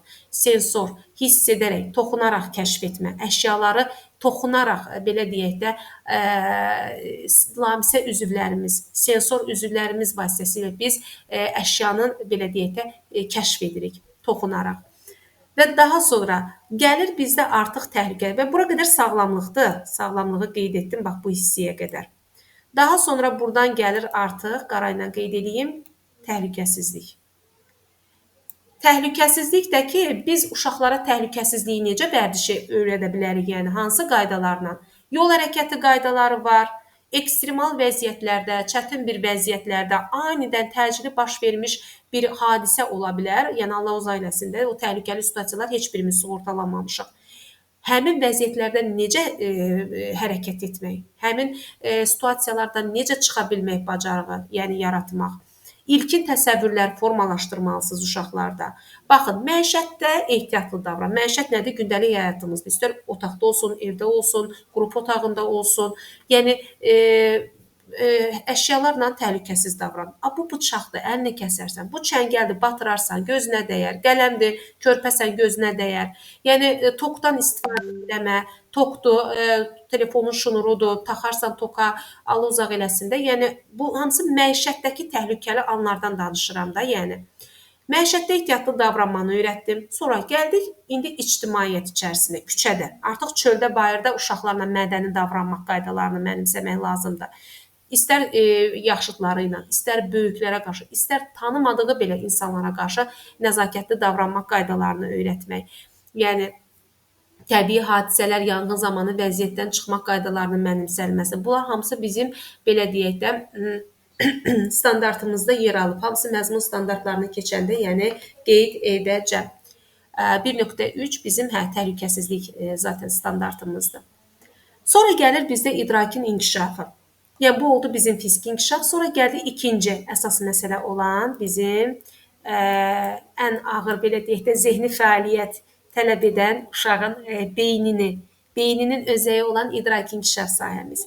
İdraki inkişaf da ki, biz bilirik ki, nədir? İdraki inkişaf uşağın qavramasıdır, uşağın, belə deyək, anlamasıdır, uşağın beynidir, uşağın, belə deyək də, əqli tərbiyəsidir. Hansı ki, uşaqlarda idraki qabiliyyətlər, belə deyək, ilkin olaraq biz sensor təcrübə deyirik, sensor tərbiyə deyirik. Daha sonra artıq biz, belə deyək də, yavaş-yavaş təfəkkürə, orta qrupda təfəkkür axı, təfəkkürün bir növrəsi qoyulur. Təfəkkür də varsa əgər uşaqda, artıq uşaq müqayisə etməyə bacarır, uşaq, belə deyək də, fərqləndirməyə bacarır, uşaq ümumiləşdirmələr aparmağı bacarır.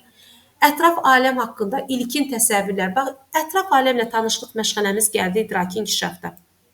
Əşyavi fəaliyyət var, əşyalarla manipulyativ, dərk etmə tələblərinin formalaşdırılması, ətraf aləmi dərk etmək, əşyalara, ətrafa, mühitə bələdləşmə. Eyni zamanda ətraf aləmin dərk edilməsində bir müstəqilliyin, bir sərbəstliyin bir növrəsinin qoyulması. Bunlar hamısı, yəni bu dövrdə qoyulur, belə deyək, idraki inkişafımızda. Bax, görürsünüz, uşaqlar əşyanı necə kəşf edir? Nəyə görə 1-3 yaş dönəmini biz əşyavi manipulyativ dövr adlandırırıq? Çünki uşaq təmasda olduqları əşyaların adlarını, əlamətlərini, formasını, ölçüsünü, rəngini, xüsusiyyətlərini, sensor üzvləri vasitəsilə uşaq kəşf edir. Və bu istiqamətdə artıq uşaq neynir? Məntiqi mühakimə yürüdə bilir, düzgün sadə ümumiləşdirmələr apara bilir, sonda əqli bir nəticəyə gələ bilir. Əqli nəticə nədir? Artıq uşaq sonda bütün bu ümumiləşdirmələrini, sistemləşdirmələrini, analiz, sintez təcrübələrini apardıqdan sonra artıq sonda bir əqli nəticəyə də, əqli bir mühakiməyə gəlir, uşaq öz, belə deyək, fikrini bildirir artıq. Nəticəsini bildirir ki, yəni bu niyə belədir tutalım? Bu əşyanın forması niyə belədir? Mən bu əşyadan necə istifadə edə bilərəm? Hansı rənginə görə əşyanı seçim? Hansı formasına görə seçim? Və bəli, bununla da artıq idrak üzrə uşağın yerinə yetirdiyi tapşırıqlar uşaqlarda məntiqi mühakimə yürüdə bilmək bacarıqlarını formalaşdırır. Uşaq məkan və zamana bələdləşmə formalaşır. Məkan nədir? Zaman nədir? Ümumiyyətlə təsəvvürlər yaranır uşaqlarda. Sadə riyazi təsəvvürlər məşğələmiz bu məşğələdə idraki inkişaf sahəmdədir. İnduksiya, deduksiya. İnduksiya, deduksiya, belə deyək də, ümumidən xüsusiyə, xüsusidən ümumiyə. Təhlil, tərkib. Təhlil edirəm, deməli, analiz edirəm, sintez edirəm, ümumiləşdirirəm, təsnif edirəm, hansıdır təsnif edirəm, daha sonra sistemləşdirirəm, daha sonra ümumiləşdirirəm. Hamısı təfəkkürün kateqoriyalarıdır. Bununla da nə yaranır? Uşaqlarda tənqidi, məntiqi, yaradıcı, yəni təfəkkürün inkişafı təmin olunur. Bunlar hamısı idraki inkişaf sahəmizin özəyidir. Deməli, İdraki inkişaf sahəmizdə biz əsas deməli məşğələlərimizi görürük. Ətraf aləmlə tanışlıq məşğələmizdir, bədii təfəkkür məşğələmiz, deməli savad təlimi məşğələmiz, sadə riyazi təsəvvürlər məşğələmiz. Yəni görün nə qədər məşğələlərimizin bir qismi idraki inkişaf sahəmdə yer almış olur. Bəs gəlin nəyə görə bizim üçüncü belə deyək də inkişaf sahəmiz estetik yaradıcı inkişaf sahəsidir? Nəyə görə idrakdan sonra estetik yaradıcıdır? Çünki əgər birinci fiziki inkişafım, birinci sağlamlığımın bünövrəsini qoymuşam. Birinci sağlam, belə deyək də, gümrah bir uşaq yetişdirmişəm. Ona təhlükəsiz qaydalarını başa salmışam. Ona masa arxasında davranış qaydalarını öyrətmişəm. Ona gigiyenanı öyrətmişəm. Onu bir belə deyək də, o uşağı bir sağlamlıq baxımından maarifləndirmişəm. O uşaqda belə deyək də, sağlam ruh, bədən yetişdirmişəm ilkin olaraq. Daha sonra uşağın idrakını inkişaf elətdirmişəm. Artıq qavramanın bünövrəsini qoymuşam. Uşaqda belə deyək də anlama, anlaq, təfəkkür, yəni şərh etmə, qavrama, məntiqi mühakimə yürüdə bilmə qabiliyyətləri, idraki inkişaf sahəmi yəni formalaşdırmışam. İndi artıq idraki olan uşağıma da estetikanı öyrətmək istəyirəm. Üçüncü inkişaf sahəm olan estetik yaradıcı inkişafı öyrətmək istəyirəm. Çünki estetikası olmayan bir uşaq. Estetika nədir? Estetika gözəllikdir. Gözəlliyi duymadır. Bu gözəllik elə insan gözəlliyi ilə bağlı bir şey deyil. Hər bir şeydə gözəllik duymağı uşaqlara öyrətməkdir. Baxın, bədii hisslərin və zövqün, bədii yaradıcılıq qabiliyyətlərinin, ətraf aləmdəki obyektləri müşahidə etmək, müzakirə etmək bacarığını təmin edir. Görün nə qədər şeylər, elə ətraf aləmdəki bütün o obyektləri müşahidə edərək uşaq görün nə qədər orada gözəllikləri görə bilər, duya bilər, bir yaradıcı bir təfəkkür, təxəyyül formalaşa bilər uşaqda. Harda yaradıcı gördünüzsə bilin estetikadır. Harda yaradıcı təxəyyül, kreativlik, uşağın bir nəyisə özü yaratmaq istəməsi gördünüzsə bu estetik və yaradıcıdır. Baxın, estetik yaradıcı ilə təsvir fəaliyyət məşğələm, metodikam əməlli başlı estetik yaradıcı inkişaf sahəmdir. Çünki içərisində aplikasiyası var, yapması var, quraşdırması var. Bunlar hamısı deməli mənim estetik yaradıcımda yer alır. Daha sonra görürsüz deyək ki, quraşdırma prosesində müxtəlif modellərin qurulması, sonra rəsm dərsi zamanı rənglər, formaların yeni birləşmələri, sonra musiqi fəaliyyətində melodiyanın, mahnıların dinlənilməsi, uşağın tutalım ki, hansısa bir musiqi alətində ifası, hansısa bir mahnını zümzümə etməsi tutalım ki, yəni və yaxud da rəqs etməsi, bunlar hamısı estetik zövqün inkişafına kömək edir. Yəni hamısı estetik yaradıcı inkişaf sahəmdir. Və biz dedik ki, yaradıcı təxəyyül formalaşdırırıq. Mənim yaradıcı əməli fəaliyyət prosesində uşaqda yaradıcı təxəyyülüm, təfəkkürüm, ünsiyyət bacarıqları, digər insanların mövqeyini qəbul etmək bacarığı yaranır. Siz burada ünsiyyət bacarığını görüb sosial-emosionalla qarışdırmayın. Xahiş edirəm. Ona görə ki, çünki mən yaradıcı təxəyyül, təfəkkür formalaşmış bir uşaq, estetik yaradıcımın içərisində gedən, artıq uşaq ünsiyyətə də girir də. Çünki uşaq ünsiyyət qurur, artıq bir qrupun bir üzvü olur ki, uşaq yaradıcılığa başlayır. Yəni uşaqda bir yaradıcı, belə deyək də, təfəkkür formalaşır. Çünki uşaq artıq ünsiyyət bacarığı, ilkin ünsiyyət bacarıqları formalaşır deyə, hələ sosial-emosionalın formalaşmayıb ha. İlkin ünsiyyət bacarıqların formalaşıb deyə artıq mən digər qrup daxili digər yoldaşlarımın da mövqeyini qəbul edə bilirəm. Çünki burada tək mən özüm deyiləm. Yəni, mən digər artıq qrupa daxil olmuşamsa mən, digər həmyaşıdlarımın da mən mövqeyini qəbul etməliyəm. Və qəbul edərək mən inkişaf eləməliyəm. Elə tək mən özüm olmalı deyiləm ki, 3 yaş böhranı kimi desə elə mən özüm, mən. Xeyr, sən başqalarını da qəbul eləməlisən fikirlərini. Başqalarına da hörmətlə yanaşmalısan, başqalarına da güzəştə getməlisən. Və bununla da estetik tərbiyə ilə biz estetik, belə deyək də, bütün təbiəti, təbiətin tərənnümü, ətraf aləm, təbiət, hər bir şeydə, yəni ümumi mən hər şeyi anlayışları deyirəm ki, bütün gözlə gördüyümüz hər bir şey, bizi əhatə edən bu maddi aləmdə yer alan hər bir, belə deyək də, estetik duyumu, gözəlliyi görmək vərdişlərini biz uşaqlara aşılayırıq. İndi isə gəlirəm ki, insanlarda gözəlliyi görmək deyərkən isə Uşaqdır da, baxır deyir, ay Allah, müəlliməm nə gözəl geyinib bu gün. Geyimi çox səliqəlidir. Geyimdə səliqəliliyi görmək bacarığı, o gözəlliyi anlamaq bacarığı, belə deyək də, rənglərlə quruluşun harmoniyasını görmək bacarığı, yaradıcı qabiliyyətlərin formalaşmasına, belə deyək də, hər bir şey uşaqlarda yaradıcı tənqidi təfəkkürün, təxəyyülün formalaşmasına imkan yaradır. Bu da mənim estetik yaradıcı inkişaf sahəmdir. Deməli, estetik yaradıcıma nələr daxil oldu? Estetikam, estetik tərbiyəm, gözəlliyi görməm, sadə bədii yaradıcılıq nümunəsi, eyni zamanda əməyin növləri, yadımdan çıxmışdı. Əməyin növləri estetik yaradıcıdadır. Əmək. Burada üstünə basa-basa qeyd edeyim, əmək. Çünki əmək vərdişləri mənim estetik yaradıcımdadır. Mən bayaqdan deyirəm ki, yaradıcılıq estetikdir. Adından görüldüyü kimi yaradıcı inkişaf. Baxın burada yaradıcı. Elə əmək də özü yaradıcı bir fəaliyyət deyilmi? Yaradıcı fəaliyyət daxı əmək özü. Əmək özü iş prosesidir. Əməkdə insan, belə deyək də, yaradıcı qabiliyyətləri formalaşır. Əməkdə insan sosiallaşır. Əməkdə insan formalaşır. Belə deyək də, o deyirik, puxtələşir. Yəni, mənim də 3 əmək növüm estetik yaradıcı inkişaf sahəmdədir. Ümumiyyətlə, soruşulsa ki, əməyin neçə növü var? Əməyin 4 növü var. Bircə dənə özünə xidmət əməyini çıxmaqla qalan 3 növü, hansı növlər var? Gəlin ümumi deyək, əməyin 4 növü var. İlkin olaraq, birinci özünə xidmət əməyi, ikinci, deməli, təsərrüfat məişət əməyi, üçüncü, təbiət əməyi, dördüncü, əl əməyi. Bircə özünə xidmət əməyini gətirib fiziki inkişaf, sağlamlıq və təhlükəsizliyə yazıram. Baxın, burada qeyd edirəm fiziki inkişafın üstündə. Özünə xidmət. Nəyə görə bu fiziki inkişaf, sağlamlıq, təhlükəsizlikdir, müəllimlər? Kimsə deyə bilər? Özünə xidmət. Bilən müəllimlər. Nəyə görə fiziki inkişaf, sağlamlıq, özünə xidmət? Mən nə deyə bilərəm istəsəniz, axşamınız xeyir bu arada. Buyurun.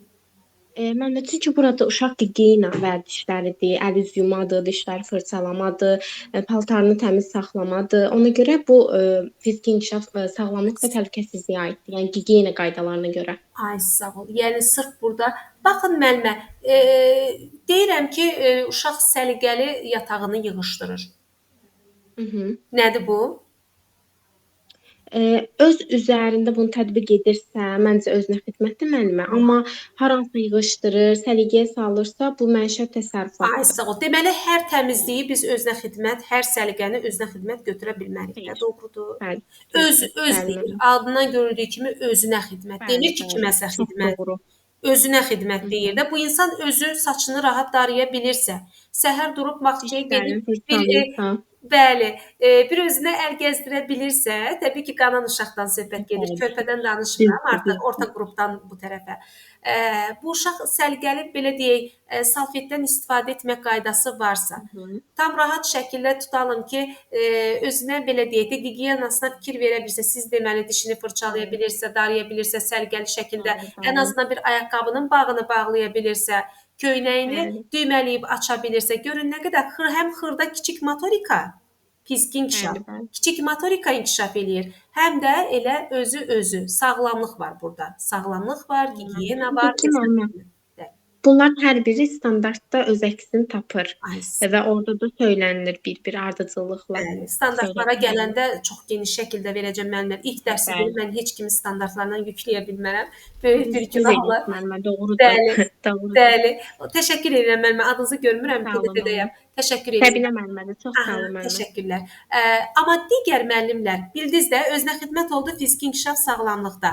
Amma digər olan məişət təsərrüfat əməyi, təbiətdə əmək, əl əməyi olacaq mənim estetik yaradıcımda. Çünki hər üçündə də yaradıcılıq var müəllimlər.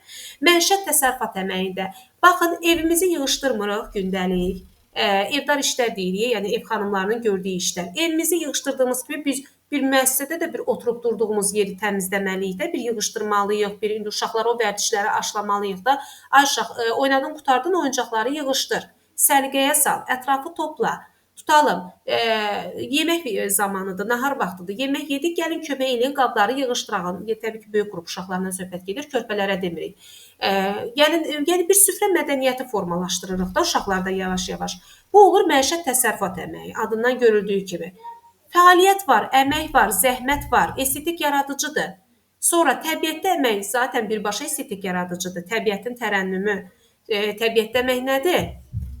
Deməli, təbiətə uşaq aparırıq, uşaqlara məsəl üçün bir bitkini, bir çiçəyi, bir toxumu səpirik, bir əkirik. Uşaqlarda, yəni bu məsəl üçün bitkinin necə böyüməsini göstəririk, uşaqlara canlı da aparırıq, göstəririk elə. Yəni canlı daha gözəl uşaq praktik, yəni təcrübədən keçirir, bilir. Daha sonra əl əməyi nədir? Birbaşa kreativlikdir, yaradıcılıqdır. Uşağın elə nəsə bir məsəl üçün muncuğu bir ipə sapa düzməsi, nə isə məsəl üçün xırda bir fəaliyyət belə tutalım ki, hansısa bir tutalım təbiət materiallarından uşağın nə isə bir hazırlaması, bir oyuncaq düzəltməsi falan, bunlar hamısı əl işləridir, əl əməyidir. Estetik yaradıcıdır, kreativlikdir, yəni bunlar hamısı hər biri. Ona görə də bu 3 əmək növüm olacaq mənim estetik yaradıcımda. Və son olaraq gəldik sosial emosional inkişaf. Gəldim deməli mən həm sağlam uşağım var, sonra idraki inkişaf etmiş uşağım var. Onda bir estetikanı, gözəlliyi tərənnüm etmiş uşağım var. İndi isə gəlirəm bir dənə bu uşağımın ünsiyyəti yoxdur, əməkdaşlığı yoxdur, sosiallığı yoxdur. Mütləq şəkildə sosial emosional inkişaf sahəm olmalıdır ki, bu uşaq belə deyək də sosiallaşsın. Adından görüldüyü kimi. Bu uşaq belə deyək də qrupun bir aktiv bir üzvünə çevrilsin. Bu uşaqda bir çox belə deyək də sosial mənada mənəvi dəyərlər formalaşsın. Baxın, müsbət münasibət, xeyirxahlıq, qayğıkeşlik, qarşılıqlı yardım, kaprimizə getmək, bir-birinin dərdinə şərik olmaq, bir-birinə güzəştə getmək, münaqişələrin həlli və s. kimi görün nə qədər mənəvi keyfiyyətlərin adını sadaladım.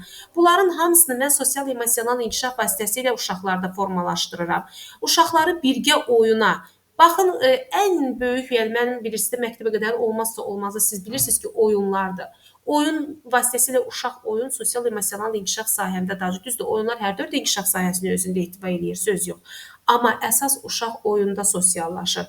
Uşaq əsas oyunda belə deyək də qrupa atılır. Uşaq əsas oyunda belə deyək aktivliyi önə çıxır, yaradıcılığı önə çıxır, kooperativliyi önə çıxır, bir fəaliyyətə köklənir uşaq. Baxın, əmək və əməli fəaliyyət. Əmək və əməli fəaliyyət, oyun fəaliyyəti, kollektivdə davranma qaydalarına dair ilkin bacarıqlar, zaten kollektiv kommunikativ bacarıqlar sosial emosional inkişaf sahəmin açar sözləridir. Kollektiv kommunikasiya. Və bu dövrdə də uşaqların istər böyüklərlə, müəllimləri ilə, istər öz yaşıdları, həm yoldaşları ilə ilkin qarşılıqlı fəaliyyət nədir? Qarşılıqlı ünsiyyət prosesi. Ünsiyyət prosesi formaları yaranır. İlkin olaraq nədir? Ünsiyyətin köməyi ilə, ünsiyyət olmasa sosiallaşma olmaz. Bayaq da qeyd elədim mən izah verəndə dərsin əvvəlində ki, ünsiyyət olmasa birinci idrak gəlir, sonra ünsiyyət gəlir də. Yəni şəxsiyyət yönümlüdə biz dedik axı, idrak, ünsiyyət, psixomotor bacarıq, sonra hansısa mənəvi də, yəni ümumbəşəri dəyərlər. Yəni mütləq şəkildə birinci mənim, yəni ünsiyyətim olmasa mən sosiallaşa bilmərəm. Mən qrupun sosial varlığına çevrilə bilmərəm. Mən necə birgə fəaliyyət qura bilərəm ki, yəni müxtəlif fəaliyyət növlərində mən tutalım ki, hansısa belə deyək də hansısa mənəvi keyfiyyətlər məndə formalaşsın, hansı ki, mən böyüyə hörmət göstərim, öz yaşıdlarıma məndən kiçik belə deyək də bilməyən uşağı tutalım ki, güzəşt edim, ona köməklik göstərim, tutalım məşğələ prosesində, mehribançılıq göstərim, hörmət və dözüm göstərim, tolerantlıq göstərim. Bunların hamısı qarşılıqlı anlaşma əsasında, ünsiyyətin köməyi ilə birgə fəaliyyətə köklənərək, yəni bu kimi mənəvi dəyərlər formalaşdırılır. Bu qədər müəllimlər. Bu da oldu bizim inkişaf sahələrimiz. Aha. Bura oxumursunuz, yəni bu fəaliyyət növləridir. Bunu daha sonra verəcəm, keçəcəm.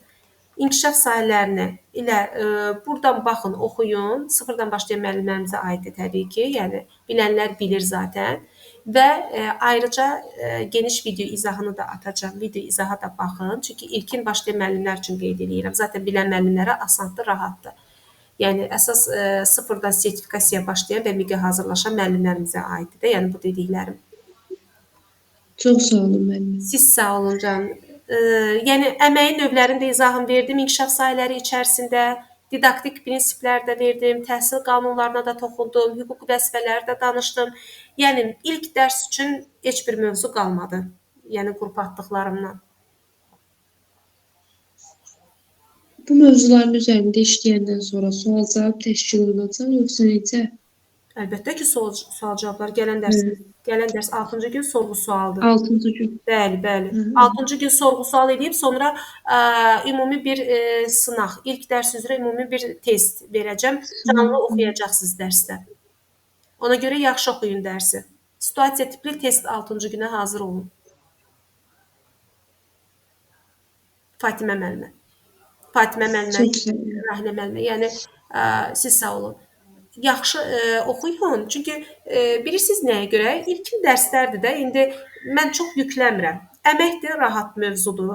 Zaten inkişaf sahələrdə rahatdır. Mən durub standartları yükləmirəm. Mən durub ilkin başqa müəllimlər olurdu. İlk birinci başlayır məzmun standartları ilə. Bütün metodikanı, üfüqini qatır bir-birinə, şaqulini qatır, inteqrasiyanı qatır bir-birinə. Mən onu eləmirəm ki. Yəni hər dərsin özünün, yəni belə deyək də, əslində inteqrasiya ayrıca bir mövzudur. Yəni o bir çox təlimçilərin kitabında da yer alıb. İnteqrasiya ayrı bir mövzudur. Yəni mən onu niyə gətirim ilkin dərs olaraq müəllimlərə yüklüyüm, beyin qarışsın. Sıfırdan başlayan müəllimlərimiz var burada. Ona görə də yəni çərçivə necə gedir? Elə 54 səhifəlik PDF-də bax burada çərçivədə bax burada. Necə gedir onun əsasında da burada zaten özünüz bilirsiniz. İndi başqa təlimçi kitablarından demirəm, yəni burdadır da çərçivə bunu dövlət bizə veribdir. Buradan da artıq bir şey salmırlar. Artıq 3 ildir biz imtahan vermişik də 2022-dən bu günümüzə qədər 3 dəfə MİQ imtahanı təşkil olunubdu. Bir dəfə də diaqnostika keçirilib. Yəni bilən müəllimlər, iştirak edən müəllimlər də bilir nə demək istədiyimi. Aha. Suallarınız var müəllimlər ilk dərsimizlə bağlı?